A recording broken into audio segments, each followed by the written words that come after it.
On behalf of the Press Information Bureau, I welcome you all to this press conference on the interim union budget presented by the Honorable Finance Minister, Srimati Nirmala Sitharaman ji in Parliament today. The Finance Minister is joined by Honorable Ministers of State for Finance, Shri Pankaj Chaudhary ji, Dr. Bhargav Karat.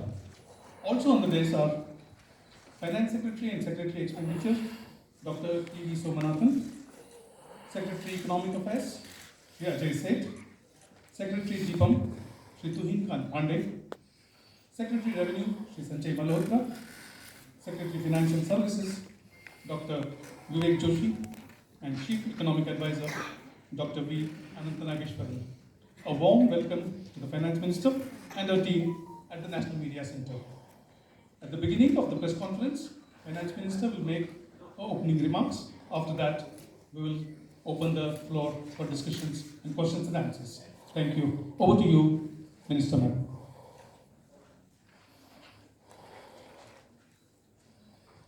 Thank you for coming here today.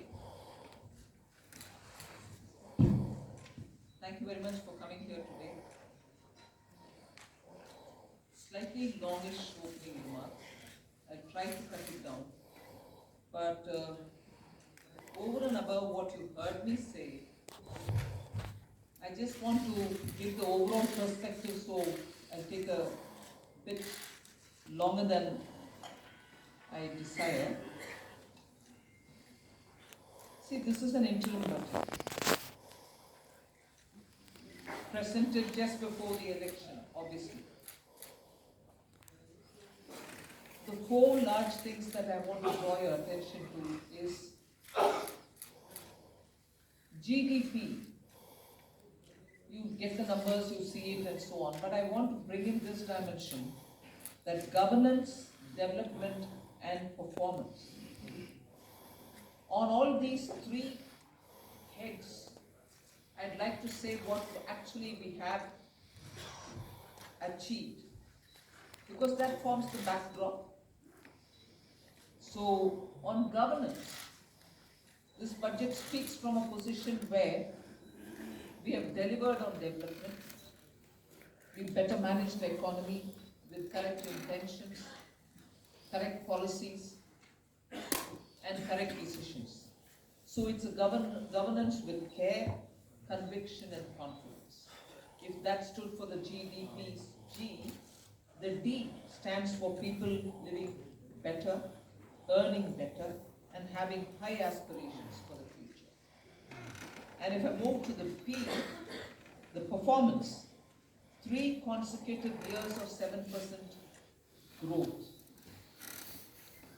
Fastest growing economy in G20, all parts of the country participating in the growth. Price stability and inflation management. Handling the health and economic fallout of COVID. Build out of physical, digital and social infrastructure. DPI as a factor of production almost for formalization and financial inclusion and growth of the economy. Cleaning up the banking system, GST, one nation, one market and one tax, the IBC. So if you were to look at performance, I've listed some of them. So your GDP, as we look at governance, development and performance, I have something to say on each of these. So this budget, vote on account, is getting presented with the GDP that we want to speak to you about. And in that, the fiscal management actually is something which I would like you to spend some time, even as you go through the budget. But I will flag it here. Bringing down the fiscal deficit in spite of very challenging times, as per the announced consolidation path, and with transparency and prudence. So in fact, I was just remarking to my officers this morning, most of you all had already calculated the figures, RE revenue, RE expenditure, this is what it is, because every month you get the reports coming out. So you don't need to wait till the budget statement. Every month you get the accounts, and so budget process has become absolutely transparent and questionable. If there are any your right question, we are here to answer. But we set in the process of keeping everything brought on budget and nothing kept aside from it or underneath it. So with that, the budget deficit, fiscal deficit, 5.8%, which is much lower than the 5.9, which was the 24-25 budget. We've given 5.1 as the fiscal deficit, so clearly indicating that we are on track to meet the glide path which was set in 2021-22, and that we are well on track to meet the 4.5% fiscal deficit on or below 4.5 even by FY26. If this is the background with which I'm talking and the presentation of the budget happened, I want to very clearly put some things under the heading, if you want to call it that, Disha Nirdeshak Batein. You must have heard the Honorable Prime Minister speak before the Parliament session, well before the session commenced. His usual customary remarks. He said the budget will be presented tomorrow and you will have some Disha Nirdeshak Batein. So, what are those Disha Nirdeshak Batein? There are about 5 of them. I highlight. Social justice as effective and necessary governance model. So it's not just a slogan for us, social justice, we'll have to work for Nyaya. No. We've shown you that it is a governance model and a successful one at that. So social justice as an effective and governance, necessarily a governance model. Then 4 major caste groups, as we call it, as Prime Minister has emphasized, the poor, the women, the youth, and the Annadata. So Disha Nirdeshak Batein, you have the second point. Third, focus on infrastructure. This year again, massive increases of capex happened in the last 4 years. This year too, there is 11% increase, resulting in a very recallable number, 11 lakhs, 11,111 lakh. 11 lakh, 11,111 crores. So continuing the trend of the last 4 years, where capital expenditure has been the route, one for revival earlier from COVID, and now for sustained growth towards the Viksit Bharat goal. Fourth is the using of technology as a huge opportunity. DPI as almost a new factor of production. So it is actually bringing in the value addition to the economy. It is facilitating every sector to bring in the value addition which is so required and improves on our productivity. And the last Disha Nirdeshak Batein is high-powered committee for extensive consideration of challenges arising from population growth and demographic challenges. So if these are Disha Nirdeshak Batein, what were the major announcements? I'll recall very quickly 12 of them. I'm not spending any time except for reading out what those 12 are. 2 crore more homes under the PM Awas Yojana. We already completed nearly the 3 crore. Housing for middle class. Rooftop solar for at least 300 units of power generation every month, which will be muft, which will be for the households. There will be some assistance and some kind of a funding which will be extended. So you're generating renewable energy, providing the renewable energy generators the free that which they would want to use, and over and above that, the surplus that they produce can be used for selling and earning money out of it. enhancement of target for Lakpati Didi from 2 crore women to 3 crore women, preparing and empowering the MSMEs to grow and compete globally, aligning regulatory environment for them. The sixth is making sure that the eastern region, and when I say the eastern region, I'm not talking about northeast. Northeast will get the attention that they've been getting all the while. They will still continue to get it, and they will be on the top of our priority. But when I say the eastern region, I'm talking about Bihar, Jharkhand, Chhattisgarh, and Orissa, making sure that they become the engines of growth for the new Amritkal India that we are trying to use as a bridge towards leading towards Vikasit Bharat 2047. And Eastern India, I missed out on West Bengal, please add it. Bihar, Jharkhand, Orissa, Chhattisgarh, and West Bengal.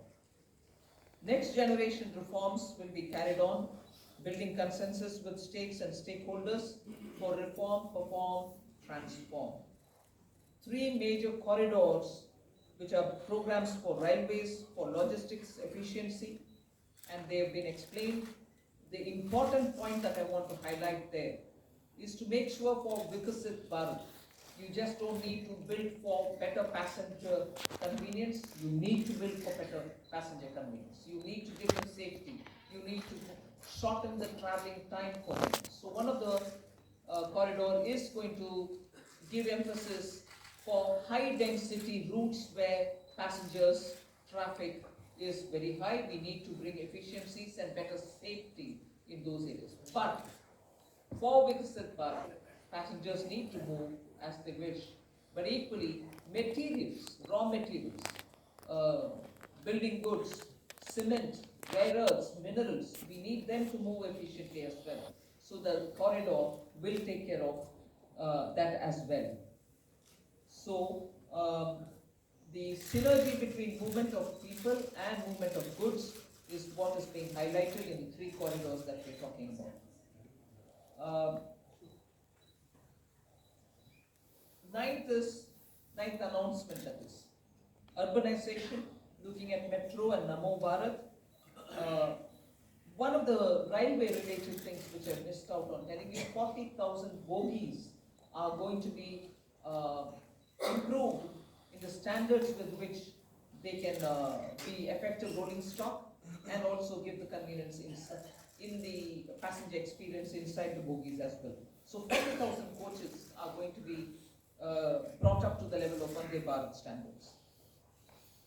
Metro and Namo Bharat I did mention, so that urban transformation through transit-oriented development can happen. The 10th announcement which I draw your attention to is 1 lakh crore corpus for research and innovation by private sector. So that's coming in at the 10th. 11th is boost to tourism, including spiritual tourism. Interest-paid loans will be given to states so that they can build on iconic tourist centers. And the 12th one is supporting reforms in state. They are separate from the development of tourism centers, and therefore I want you all to have the clarity that help to centers are supporting reforms in state is slightly different from boost to tourism. There will be a white paper on economic performance of the last 10 years compared with the previous 10 years. The 12th announcement is so much a statement that I would like to make, which is what I made in the budget speech as well. Government has got the trust and the confidence and the blessings of the people based on its exemplary track record of GDP, as I said, governance, development and performance, effective delivery, and also on Jan Kalyan. So highlighted points have been realized as goals of Vikasit Bharat till now, and they are the realizable goals also continuing to be so, because what we want to underline is we govern with good intentions, true dedication and hard work in the coming years, and that's why Amrit Kal is also now called Karkoni. In short, that's the budget. Thank you very much.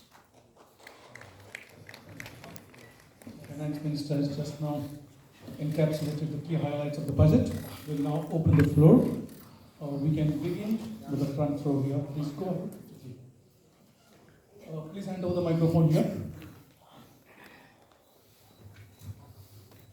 Hello, ma'am. This is Priyashmita from Informist Media. Ma'am, I wanted to know about the projections in your tax collections.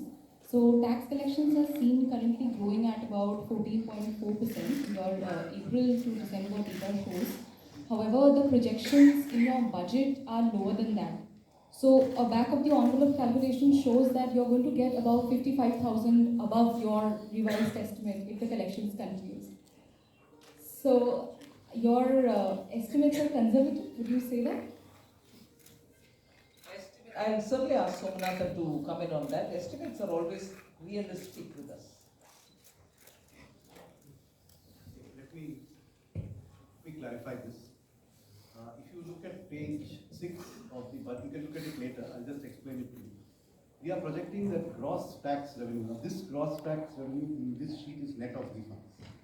So, net of refunds, we are projecting that in this financial year, it will grow by 12.5% with reference to last year's actual. So, from 30.54 lakh crores last year to 34.37 lakh crores this year is what is presented in our revised estimates. However, the sharing of taxes with the states is different for different taxes.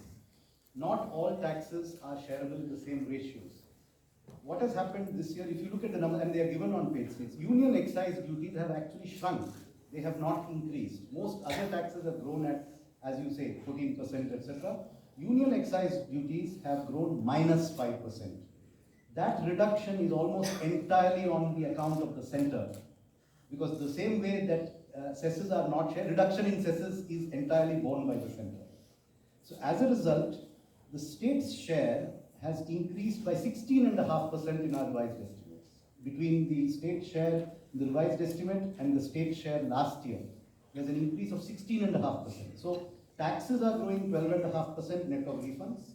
State share is growing 16.5% net, and therefore net to center is growing only 10.8% approximately. So there it is not.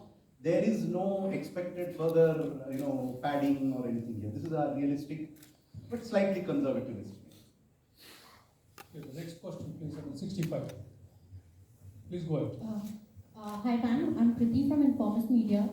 So, you mentioned that CAPEX, there has been a push towards CAPEX. However, the CAPEX jump for this year is 11%, right? Which is lowest in last 4 years. So, are we moving towards a place of moderation in CAPEX? And secondly, while the budget, this is another unrelated question, while the budget clearly says that you are committed to your 4.5% target, you have also been recommended to bring down your debt to GDP ratio to 40% level, which still stands above 50%. So, how are we looking towards moving towards that target? Thank you. First of all,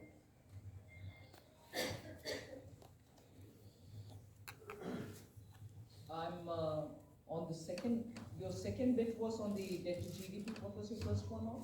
CAPEX. 11% growth in CAPEX. You got used to about 30%, 23% from a low base. And today 11% on a high base appears low. Informist. 11 lakh crores going for capital expenditure. And you're seeing also that the private sector is coming in with their investments. So one has to have a clear understanding that when the government wants to spend through capital investment, it can be for one, triggering the economy so that private sector also comes in. At a time when private sector didn't come in, we still fully came in. Now we're seeing also signs of private sector also coming in. So it's only natural for two reasons, therefore, for you to look at. One, on what base are you saying 11% is less growth it is. And second, please do look up if private sector is coming in or not. Does that answer you? The next question, we'll take Wait. On your 40%, first of all, that was a figure that was set before COVID. Its relevance today is something that has to be looked at completely afresh. And in fact, in 21-22, the finance minister had set out a particular fiscal consolidation glide path, which is the post-COVID glide path. I would only point out that today India's debt to GDP ratio is one of the lowest in the G20 apart from other countries. So we have to look at things in today's context, not based on a historical relic of a report which was prepared long ago before COVID. Yeah. And again, our external debt also is something which you should notice is never been high, not high even now. Yeah. Second row, I would request you to confine to one question, please, because there are many questions coming up. Yeah, thank you very much. Please go ahead.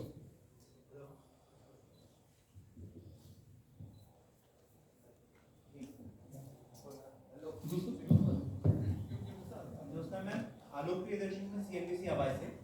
मेरा सवाल ma'am ये है कि एक consumer के नाते, एक tax payer के नाते हमेशा लोगों की ये उम्मीद रहती है, या इस देश में कैसे कह सकते हैं कि चुनाव इतने ज़्यादा आते हैं कि लोगों को लगता है कि जब चुनाव आएंगे तो उनकी जो मांगे हैं वो पूरी हो जाएंगी, टैक्स के मोर्चे पर कहें, या फिर जो पॉपुलिस्ट मेजर सरकार लेती है। लेकिन क्या इस मिथ क्या ये सरकार तोड़ना चाहती है कि जब चुनावी साल होगा तो पॉपुलिस्ट बजट नहीं देंगे? जिस तरह से फिस्कल प्रूडेंस की आपने बात करी, आपने फिस्कल प्रूडेंस को लेकर काफ़ी जोर दिया है इस बार बजट में, तो ये इस बात का कॉन्फिडेंस सरकार को ज़्यादा है कि वो अगली बार पूरी तरह से आके और जनता की जो उनकी उम्मीदें हैं उनको पूरी करेगी, या फिर सरकार इसी तरीके से जिस तरह से फिस्कल प्रूडेंस का जो रास्ता है उसको अख्तियार करेगी और उसी हिसाब से चलती रहेगी, और चुनाव के मौके पर लोग आम आदमी एक्सपेक्ट ना करें कि कोई पॉपुलिस्ट बजट आ सकता है?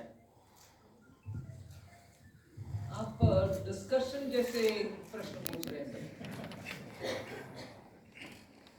मैं पहले से बोलते आई हूँ और माननीय प्रधानमंत्री जी भी इस विषय में बोलते थे, कल परसों भी उनका बयान है।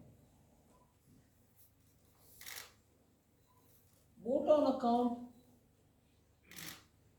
क्या है, कैसे है, आपको मालूम है। So we largely kept vote on account as vote on account, but also show how the economy will be moving forward and what's our plan for it.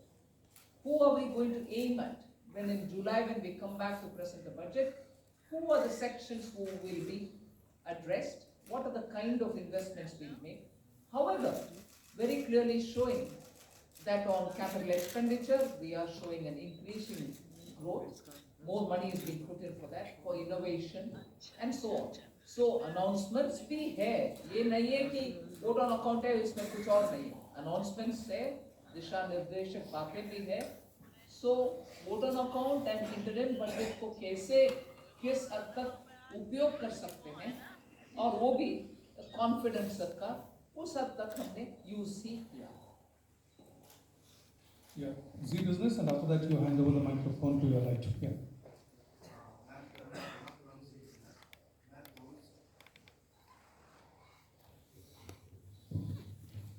Ma'am, आपने दो बड़ी स्कीम्स का ऐलान किया, एक अर्बन एरिया के अंदर housing scheme का, दूसरा रूफटॉप सोलर के लिए।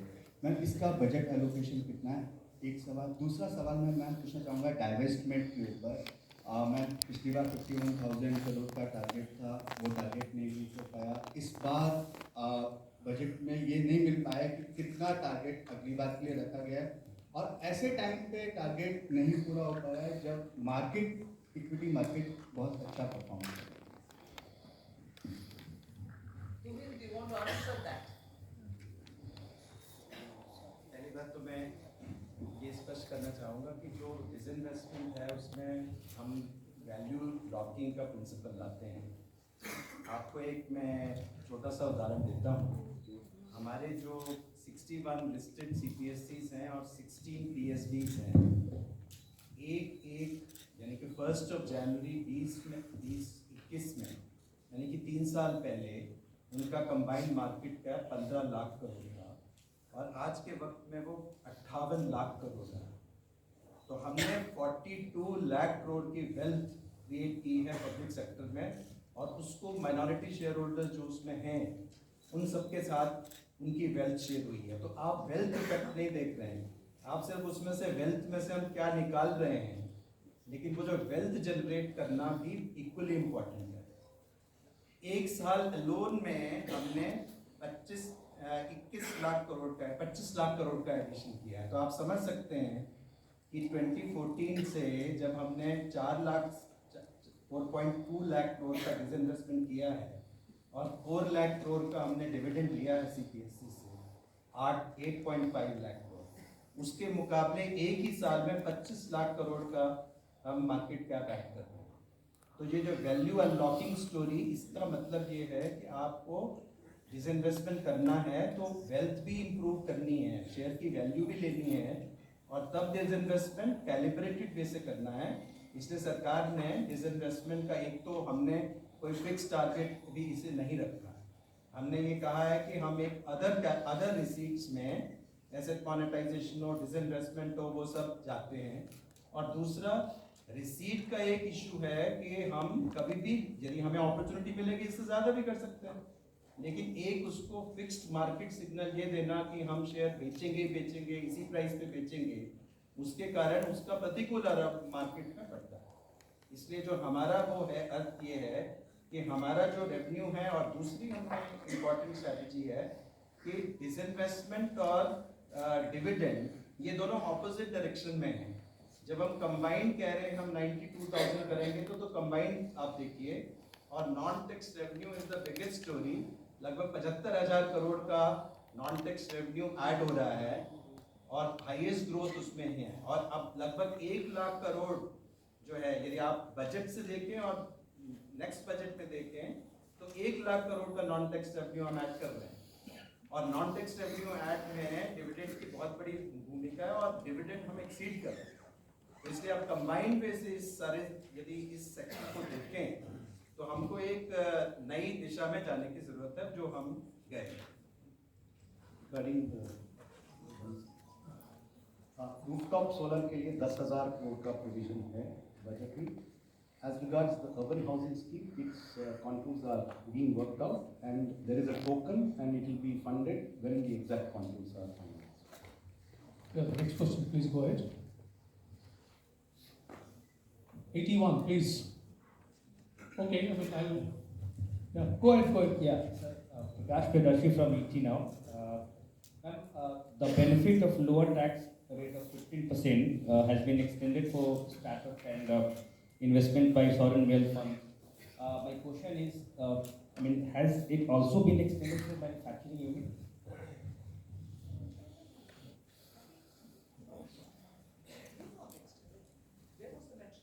So I'm asking, seeking clarity. No.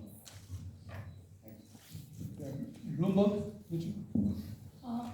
Ma'am, some of the rating agencies have said that they will take a call on a ratings upgrade for India only after the next budget. But given that this budget of yours, you did say that it has been transparent, you've maintained the path of fiscal prudence as well. What will be your message for rating agencies? Not only aligning with the fiscal consolidation roadmap that we gave earlier, but bettering it. Is that one simple, straightforward message which every rating agency should take on board? Should take on board. Yeah, please go ahead.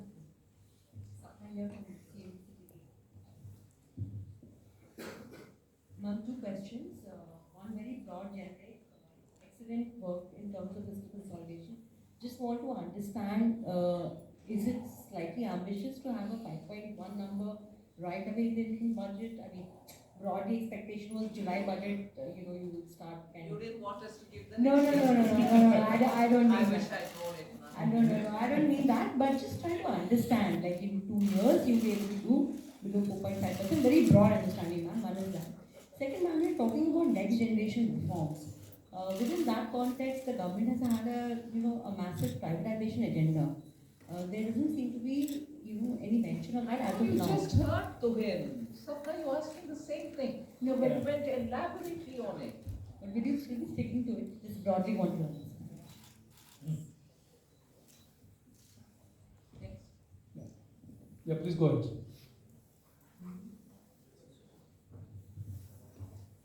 Timsi Jaipuria from CNBC TV 18.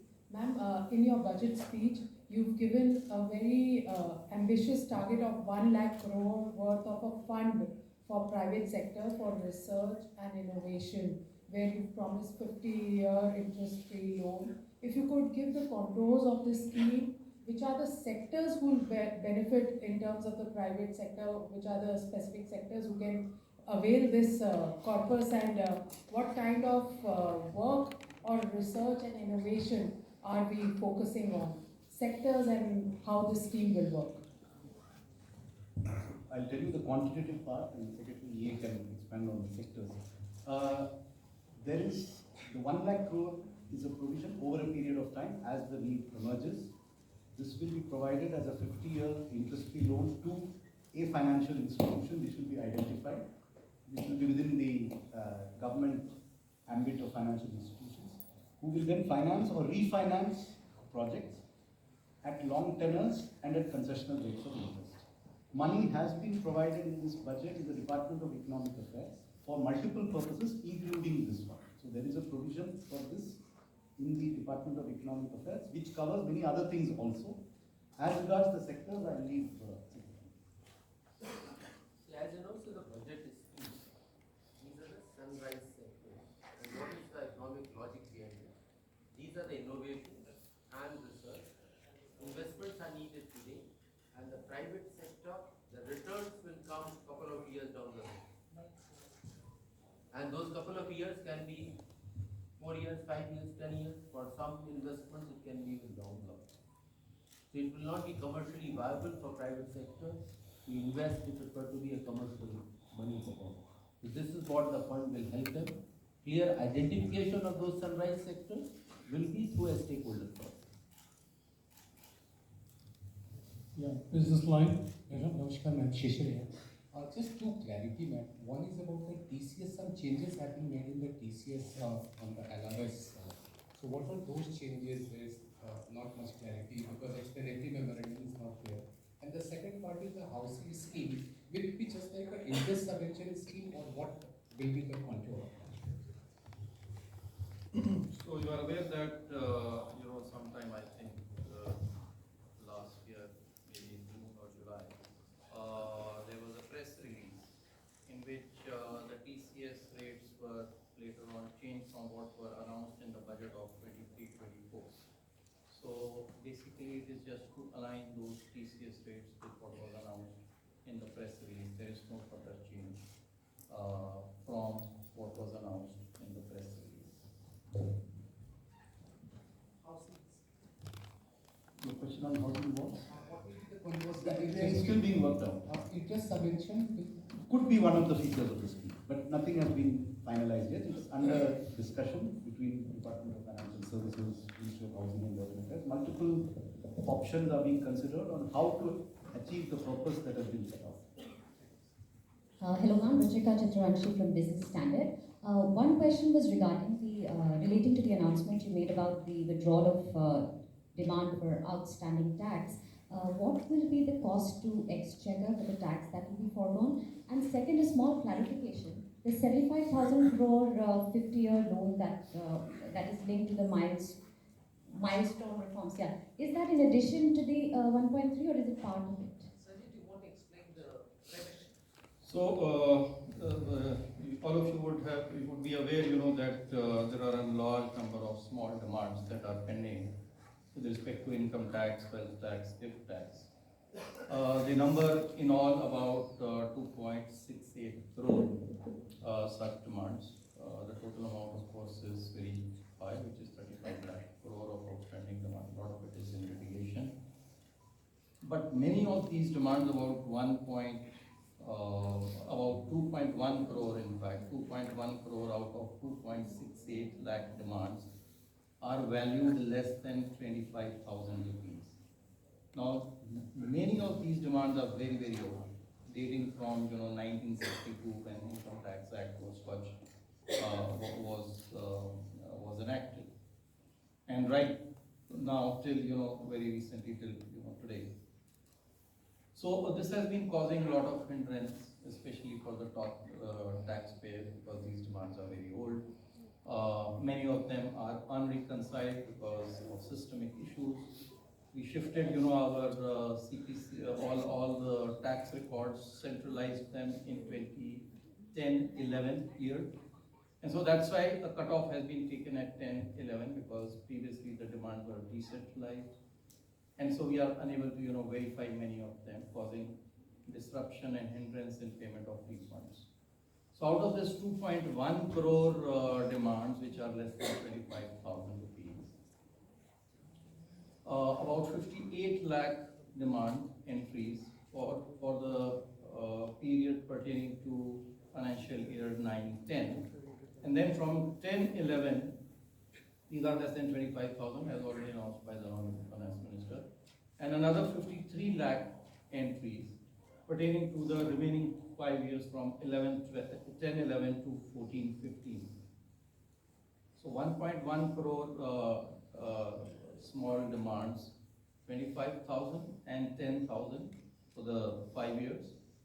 These are being remitted. The total amount is less than 3,500 crore rupees. The 75,000 crores is part of the 1,30,000. Go ahead. Yes. Yes, go ahead. Hi ma'am, this is Pushpita from the Core. You mentioned about that nearly 40,000 rail bogies will be converted to Vande Bharat standard. But if you look at the price of Vande Bharat is comparatively higher than the other ticket prices. So considering the affordability of the passengers, what will be the pricing and how will it be decided? If you could. That's up to the railways. But Vande Bharat trains are one thing. The bogies, 40,000 being upgraded to the Vande Bharat standard is another thing altogether. Those bogies probably cannot even take the speed with which we want to improve the high density areas with better speedy transportation for the common man. Equally, the inside bogie experience is also not up to the mark because they've been so for a very long time, and as time passed by, their quality has also come down a bit. So we are talking about the bogie quality matching with the Vande Bharat standards. As to which of those lines of traffic that they will get connected to, and as a result what will be the rationalization of the ticket price is not something that we can talk about. That's something which the railways will work out gradually. But progressively, that point proves that through the 40,000 bogies that we're talking about, the quality of the Indian rail bogies, which are so important for safe travel and also ease of living travel and comfort, will need upgradation, and this is what we're aiming. Please speak into the microphone. Yeah, good evening, Minister. Minister, you had announced an aggressive plan for privatization of 2 government banks a couple of years back. So is that proposal still on the table? And my second question is your thoughts on the shrinking successively, every successive year you can see the divestment receipts shrinking. So your thoughts on that? Thought Tupinath explained the second part of your question, but never mind, I'll ask him again, probably explain it. Are you satisfied with that? Real answer. We're not sitting on judgment over anything.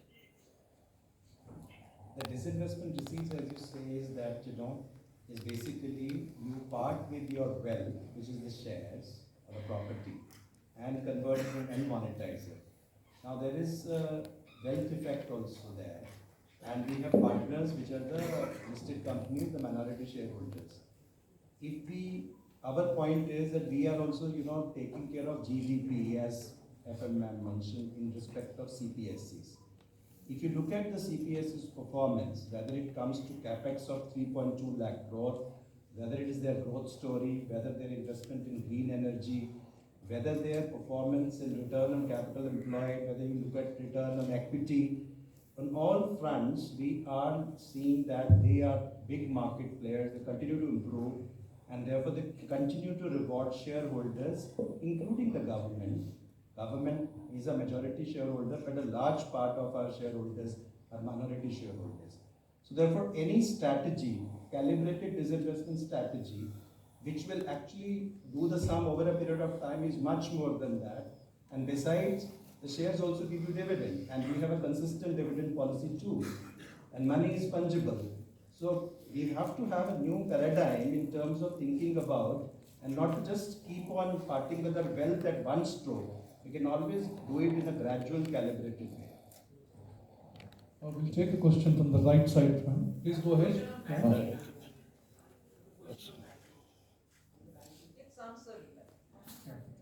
Ma'am, I have a question on this committee on demographic change challenges. Ma'am, what would be the mandate? What are the areas it would look at? Will it be urbanization? Will it also include issues around, this whole issue about constituencies, political constituencies, given that some the northern states have grown faster? Also, two clarifications. One is on the 70,000 crore with BEA for new schemes. What kind of schemes apart from solar rooftop are budgeted for? And two, on this issue of tax, these small disputes, does the 25,000 include only the principal amount, or is it interest and penalty for that 25,000?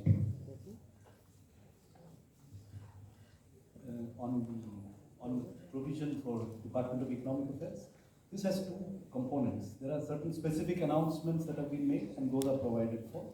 In addition, there is a large increase in our capital expenditure budget. We have, as was done in the year 2022-23, we have kept this in the Department of Economic Affairs to be allocated to whichever department requires it at the pace that it's able to absorb, so that we have flexibility to allocate it to whichever department is able to absorb it fastest, whether it's railways, highways, telecom. We have all of them, and they are all essentially eligible to take this money when the requirement arises, so that we have flexibility to optimize its utilization. Hello, ma'am. As to your, let me answer the second part. As to your question as to whether the 25,000 rupees amount which is remitted being withdrawn, till the years 9, 10, and 10,000 being remitted from 10, 11 to 14, 15. Let me clarify that this is the amount of demand which is mentioned in our books. And so when this demand is actually entered, then it will include the interest till the point when the demand was actually assessed and entered.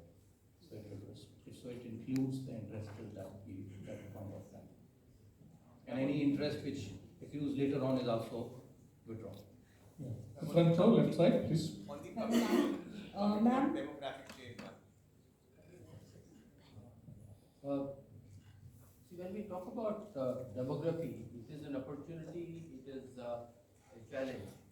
And the current numbers, how the changes are happening over a period of time, this committee will have a mandate to have an extensive consideration of those challenges and the opportunities, and come out with a very specific set of information. Hello, ma'am. Ma'am, I am Monica from the New Indian Express. Ma'am, in your budget speech, you mentioned about the India, Middle East, Europe economic corridor. So, given the fact that there are conflicts in the Middle East region, so is the project still on track? And also, when the French president was here, was there any discussion on the corridor? Well, it's been announced and we are taking it forward. Yes, there is significant disturbance in the Red Sea area and the Middle East, but this is a project which has long-term implications for the entire region up to Europe, because it also includes Europe. So yes, we will be taking this project forward. We will be consulting and taking it in all its contours. Second last. Himanshu Shekhar from NTV. Second last. Ma'am एक महत्वपूर्ण घोषणा आपने की है प्रधानमंत्री आवास योजना को लेकर। अगले 5 साल में आप 2 करोड़ घर बनाएंगे। क्या ये फैसला हुआ है कि इसमें से कितने घर आप ग्रामीण इलाकों में बनाएंगे और कितने शहरों में, जैसा कि पहले? The program itself is Gramin वो ग्रामीण के लिए हाँ, बनाएंगे ग्रामीण के लिए 2 करोड़ और घर बनाएंगे। हाँ। और ये 2 करोड़ 95 लाख का जो आपका टारगेट था वो आपने पूरा हो गया है। 3 crore, we are close to achieving 3 crores. And over and above the 3 crores, ये 2 करोड़। 2 करोड़ है और इसके लिए फाइनेंशियल एस्टिमेशन हुआ है कितना एलोकेशन करेंगे? Correct. Allocation is provided for. It will be supplemented when the costing is worked out for these allocations. But there is a provision to kick it off in the plan. Thank you, sir. Yeah, please go ahead.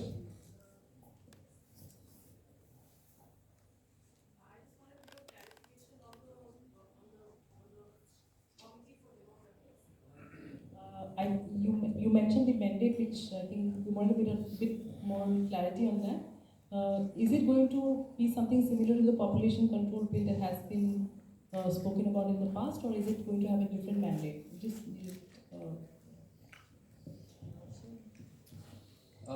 Say the budget speech says, and I'm already responded to that. Wait for the terms of reference to come out, and then you will get to know the exact details. But overall approach is, it is a huge opportunity, but there are challenges. Both have to be taken note of, and appropriate responses to be taken. That's really that broad idea I can share with you, and terms of reference will come out. Please go ahead. Good evening, ma'am. This is Parth Singh from House of Business. Since you spoke about bringing the East India to pace in terms of development, I wanted to ask you, how does the government plans to address the industrial gap to help these states in a free market economy? And for example, more than 70% of the PLI projects are currently concentrated into just 3 states. So I wanted to. They are not concentrated in 3 states because we want them to be concentrated in 3 states. If there are investments happening, and if there is going to be production in any other non-3 states that you want to talk about, PLI will be extended to them as well. It doesn't go on the criteria of geography. It goes on the criteria of manufacturing. It goes on the criteria of how many additional units are produced. I just want to add to that. The public sector investments have gone substantially to the eastern region, whether you look at gas pipelines, new fertilizer plants, or even new LHP railway rolling stock, which is being manufactured in Bihar. So a considerable amount of the public sector investment is focused on the eastern region. Yes, please go ahead. Yeah, if I can add on this particular one, as we are all aware, aspirational districts program in those districts is making a very significant change. 60% of those districts happen to be in eastern India. And when the people are better educated, etc., then more economic opportunities get generated there because skilled manpower is available in those areas. We'll see over a period of time, and that is what the government will also be providing appropriate support. Ma'am, this is Nivedita Mukherjee from the Sunday Garden. This is with regard to the National Monetization Pipeline that was launched in August 9, 2021. And with regard to your focus on infra in this budget, do we see also that going forward, and what has been the progress? Ma'am, these are 2 different things. A very large part of infra assets are held by those infra agencies or the public sector entities. So as they embark upon their more capital investment, they also monetize some of their assets and plow it back. Some of the assets are owned by the government, so those monetization proceeds come to the government. So that one is going on, and that periodically those numbers come out, and if I recall, next year is also a very ambitious number for monetization. But everything doesn't come to the government yet. Ma'am, I have a question. Actually, could you please Please identify yourself, then ask a question. I am Banikinkar Patnaik from the Economic Times. Ma'am, could you please elaborate a bit on the proposed changes in the calculation of agricultural income under the new tax regime? And ma'am, on the 75,000 crore loan. Wait a minute. Did you say under the new tax regime, income from agriculture? Yes. I mean, Some reports I saw, ma'am, that's why I'm not here to answer some reports. We'll go ahead. Ma'am, on this 75,000 crore, interest-free loans to states, since it is part of 1.3 lakh crore allocation under CAPEX, so will the same, reforms conditions continue, or will there be additional reforms conditions? The specifics will be worked out, and it will be reform linked. What reforms, how much, or what is something that will come in the guidelines. Yeah, please go ahead. Yeah. Hi ma'am, this is Vikas from the Hindu. In last year's finance bill debate, during the debate you had announced the formation of a new committee to review the national pension system benefits to central government employees. And there was an expectation that by 6 months or so we might have some outcomes that we could consider. So can we expect that anytime soon, or do you think that might be left for the full budget now? One. And secondly, you talked about, you've committed your government to, taking forward the next generation reforms. I want to get some sense of what are our priority areas there. And lastly, sorry to take a stab at it again, but this population growth committee that we're looking at, is it likely to happen after the census, because we've not had a census for a while? And as per the National Family Health Survey 2020 numbers that we have, our total fertility rate is already below the replacement rate, around 2. So, is there some way that we're looking at keeping our population stable at a certain level, or to reduce it over a broader period? You may want to help me by saying question number 1, question number 2. I'll go on answering. You seem to have asked me about 5 different questions, right? Please go ahead. What was your first? The first was NPS. NPS was first. Once we are ready with the report, we will let you know. There is no, I don't think there was a time given. He said at the earliest they would give the report. Yeah? So that stays there. What's the second? Second was, ma'am, some sense of the priority areas for next generation reforms. Ajay, you want to add in there? So you would have noticed that a particular section and extensively covered that what will be the broad strategies for the next several years, getting into those. So those are the indications that can be the broad area for the reforms, the next generation of reforms. But that's not an exhaustive list, but the broad sense you can get it from there. And the third was, ma'am, the population. The third was the population bit, ma'am. I think Ajay has answered that. I think, please confine to one question, because many questions are still there. Please go ahead. Yeah. Good evening, ma'am. Janani from NDTV Profit. Ma'am, I would like to get some perspective on some of the scheme outlays. One being the capex infusion to OMCs. In FY24 budget, there was 30,000 for retrofitting, petroleum retrofitting for OMCs. This, in the revised estimate, it was said that 15,000 only would be allotted ahead of the budget. But later we have seen that the same 15,000 amount is there for FY25. Just want to understand if the same has been deferred. And also on the fertilizer subsidy, comparatively it's lesser. So the reason or reasons behind that one. On the oil marketing company's public investment, the requirements were reassessed, and it's also been deferred to next financial year. And it has not been provided to the revised estimate. It is not that it was provided, we are just coming out with the revised estimate. So it's not going to be in this financial year. It's been provided for the next financial year. And the second part was? Fertilizer. Fertilizer subsidy is estimated based on recent trends in global ammonia and fertilizer prices, which have been on a downward trend for the last 6 months. So it's our current estimate based on the best information we have right now, which is very different from the prices which were there during the early part of this year. Adija from Manikanpur. You have assumed a nominal GDP of 10.5 for the budget. So that would, just wanted to know the division between the real GDP growth and the denominator.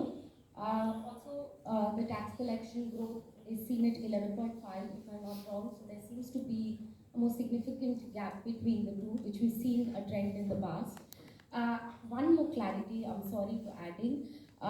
This is with regard to a mention that the average real income of people have increased by 50% with moderate inflation, mentioned in the speech. I just want to clarify, is this linked to investment rate or per capita income? Thank you. Answer. Then you have to help me out and you ask 2-3 questions. So again, for the budget purposes, it is the nominal GDP which is relevant. That's how the fiscal deficit and other deficit numbers are done. So that estimate is 10.5%. And I recall last year, again, several of you said that are we underestimating, overestimating, etc. We said we have a realistic number. Of course, this year is actually lower, 8.9. Our sense is that next year, 10 and 10.5% nominal growth rate is a reasonable number. As far as real growth is concerned, the breakup is not a budget issue. You would have seen the document the Chief Economic Advisor brought out just 2 days back, and he has extensively covered his take on what the real growth would be. And so you would have read that document already. Your second question? 50% is a, I said that announcement, or rather the data which has been shared in the budget is in real terms. So that has nothing to do with inflation. You are combining the two issues here. There is a on a constant prices, income has gone up by 50%. There's yet another statement which is coming up. There has been a moderate inflation. Inflation has been kept within the policy band, except for the post-pandemic period. If we take the 10-year period, it has been well within the policy band. I'll request. I'll just clarify this. I think the reference to the growth in real per capita income is 56% is the growth between FY14 and FY23. That's what ma'am was referring to in her speech. And 57% growth in real per capita GDP. Okay? That is what she was referring to. Thank you. Yeah, please go ahead. I'm Meghna Mittal from Money Control. The government has announced in the budget lowering the market borrowing for next financial year, the gross market borrowing.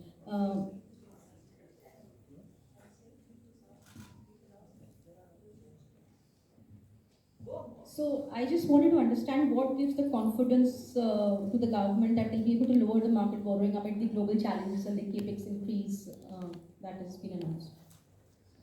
So I think the confidence comes from the numbers that are presented. So if the revenue numbers are realistic, if the expenditure numbers are realistic, then the deficit number is realistic. That deficit number is then broken up into sources of financing. And we have taken a 10.5% nominal growth rate, 11.5% revenue growth rate, which is buoyancy of less than 1.1. This year we have achieved 12 plus with a nominal growth of 8.9. So I think a very decent, very conservative buoyancy has been assumed.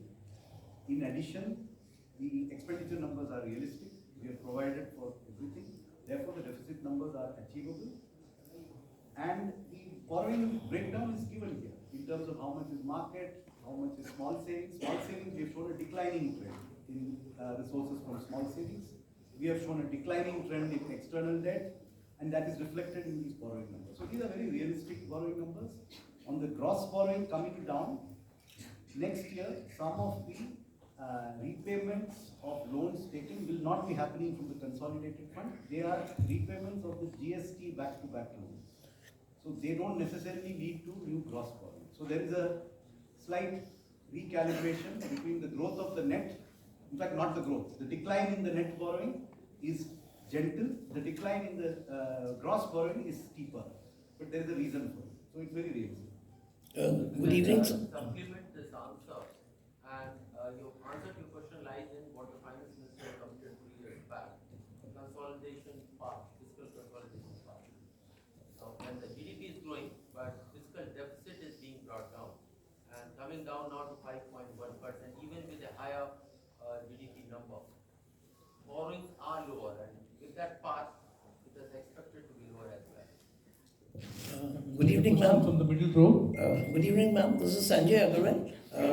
I first like to congratulate the entire. I'm Sanjay Agarwal. I work for PN News, ma'am. It's a newspaper. This is a newspaper, ma'am. What news? It's PN News. It's a newspaper. It's a bilingual, ma'am. Yeah. So PN News. How do you spell it? It's P for press, N for nation. PN. Yeah. So first, like to congratulate you. You've made history by presenting the 6th consecutive budget.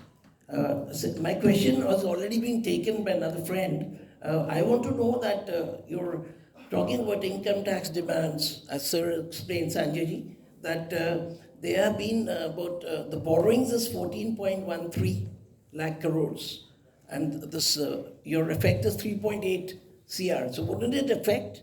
And wouldn't we come like in the future? There are a lot of quotes. He said it's going to be. People are going to say, okay, waive off our demands. Is this not going to set a wrong? Means I don't know what should I call it, ma'am. See, as I mentioned to you, this should not be seen as a waiver. Because as I mentioned, in the year 10-11, we shifted our records, which were previously maintained at zonal levels or state levels, and which were mostly paper records. Or if they were computerized, then they were held in computers locally. There was no central record. So in the year 10-11, we shifted this centrally to our central processing center now in Bangalore. A lot of those demands, which are over there, they have actually been paid for by the taxpayers. Because when we reach out to them and we tell them, this is a demand, this is a small demand, of course, but they say, well, we have already paid it. But the records were not with us because they were all decentralized. And so mostly these demands are actually not existing. They are existing on paper, but they are not actual demands. They are mostly fictitious. And they are not going to yield any revenue. Some of them, of course, are very, very small. 1 rupee, 2 rupee, less than 10 rupees. So it's not a waiver. That's why Honorable FM in her speech has not called it a waiver. It's just a withdrawal. It's just a correction of entries. Thank you. Shall we conclude, or would you like to take 1 or 2 questions? No, just those who had shown their. Yes. You go to the middle row. No surprises. And now, please confine to 1 question now, all of you, the 3 of you. Good afternoon, ma'am. Congratulations to you and everybody. Karishma this side from Business Today. Ma'am, if you look at the Manrega allocation, if you see the trend for the last 2 years, whatever has been budgeted, usually the revised allocation goes, of course, slightly a bit more. And if the trend carries on, it could be seen in FY25 also that you may have to allocate more in the next budget. I'd like to understand from that point of view, ma'am, is the centre happy with the way the scheme is working, especially in cooperation from the states? First of all, Manrega allocation is not done on the basis of a trend. It is based on the demand coming from the ground. That is one answer for your first question. But on your second, much more than me commenting, CAG has commented on the way Manrega is operating in some states, where claims are all reaching a stage where they need to be verified. Are they really existing people in the ground? Are people not really those for whom the payments are going? And questions critical to the very spirit, letter and spirit of that program. So to that extent, the CAG reports themselves highlight where course corrections will have to happen in those respective states. I'm not saying a problem existing in one state is the same across the board. Some states may do with some kind of a problem, some others do with other kind of problems and so on. So that has to be addressed differently from, are you gradually coming down in terms of allocation? You're putting 2 and 2 together, which may not be right. Ma'am, hello, this is Surpi from Business Today magazine. Ma'am, I wanted to understand by when will the white paper that you have announced come out, and will it be done by the Finance Ministry? And secondly, ma'am, on CapEx, do we foresee any slowdown in CapEx this fiscal, because we have about 2 months left now, and we'll have the model code of conduct coming in. So that, no. But, yeah, so just wanted your thoughts on that. Thank you. And have Ajay coming in, but then curriculum, we're very happy. Oh yes, it has come out. And because of the multiplier effect, it is having a bearing on the recovery. And now not recovery, but sustainable growth and high growth and so on. So, I'm quite surprised that questions are already coming saying your increase is not sufficient, is it going to be absorbed or not, varying words used for that. We believe that capex from the government will continue, and we've given a good number this time also, and it is important to continue as well. Just to add to this point, model code of conduct, no new work can be started.